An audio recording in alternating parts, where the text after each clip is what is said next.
Hi అండి అందరికీ. ఇంట్లో అయితే పునుకులైతే ఇలా చేసుకోండి చాలా టేస్టీగా ఉంటాయండి. బళ్ళ మీద మనం తింటాం కదండీ! అలా ఉంటాయి. అయితే ఫస్ట్ అయితే నేను ఒక కప్పు మైదా అయితే తీసుకున్నానండి. తీసుకున్నాక అందులోనే కొంచెం పెరుగు కూడా వేసుకుంటున్నానండి. వేసుకొని ఒక స్పూను సాల్ట్ వేసుకున్నానండి. ఇంకా వంట సోడా ఉంటుంది కదండీ! వంట సోడా కూడా ఒక స్పూన్ వేసుకున్నానండి. వేసుకొని బాగా కలుపుకుంటున్నానండి. అవి కలుపుకున్నాక కొంచెం వాటర్ కూడా వేసుకుంటూ కలుపుకోవాలండి. వాటర్ కూడా వేసుకుంటూ కలుపుకుంటున్నాను. మనం పునుకులు ఎంత క్వాంటిటీ పెట్టేస్తామో అట్లా లూజ్‌గా కొంచెం కలుపుకోవాలి. ఇంకా అయితే మరీ ఎక్కువ లూజ్ కలిపేయకూడదు. కలుపుకున్నాక దాన్నైతే నేనైతే ఒక పక్కన పెట్టేస్తానండి. ఒక 5 మినిట్స్ అలా పక్కన పెట్టుకొని ఉంచుకోవాలండి. ఇక బాగా కలిపేసానండి. ఇక దాన్నైతే నేను పక్కన పెట్టేస్తున్నాను. ఇంకైతే చట్నీ కోసమైతే చల్ల పలుకులు, ఏపిన శనగపప్పు అవన్నీ వేపుకుంటున్నానండి. ఫస్ట్ అయితే చల్ల పలుకులు వేసుకున్నానండి. చల్ల పలుకులు వేసుకొని బాగా వేపుకుంటున్నానండి. బాగా వేపుకోవాలి.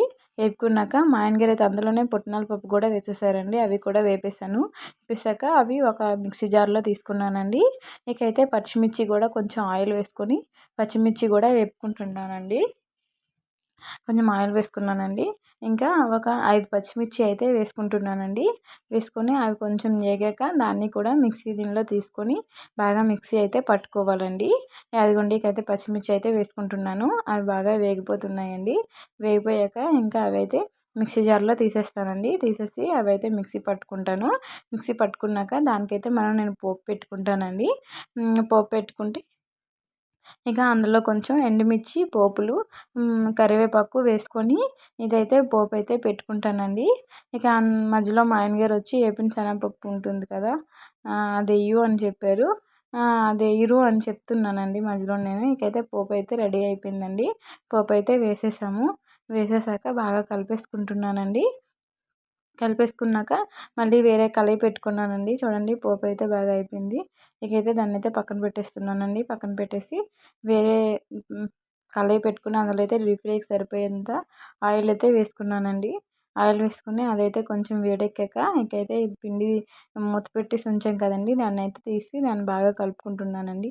కలుపుకొని ఇంకా చిన్న చిన్న పునుకులైతే వేసుకుంటున్నానండి. చూడండి బాగా పొంగాయి. మనం ఒక 5 మినిట్స్ అలా పక్కన పెట్టేస్తే చాలా స్మూత్‌గా కూడా ఉంటుంది. ఇకైతే బాగా పొంగుతున్నాయండి. అవి గోల్డెన్ కలర్ వచ్చే వరకు మనం వేపుకోవాలండి. గోల్డెన్ కలర్ వచ్చాక తీసేయొచ్చు. ఇకైతే నేను వేరే వైపు తిప్పుకుంటున్నానండి. బాగా వేగిపోయాయి. ఇకైతే గోల్డెన్ కలర్ కూడా వచ్చేసిందండి. వచ్చేసాక దాన్నైతే ఒక ప్లేట్‌లోకి తీసుకుంటున్నానండి. ఎంతో టేస్టీగా ఉండే పునుకులు ఇంట్లోనే తయారు చేసుకోవచ్చండి. అంతే అండి వీడియో. నా వీడియో మీకు నచ్చుంటే ప్లీజ్ అండి షేర్ చేయండి, సబ్స్క్రైబ్ చేయండి, లైక్ చేయండి. థ్యాంక్ యూ అండి.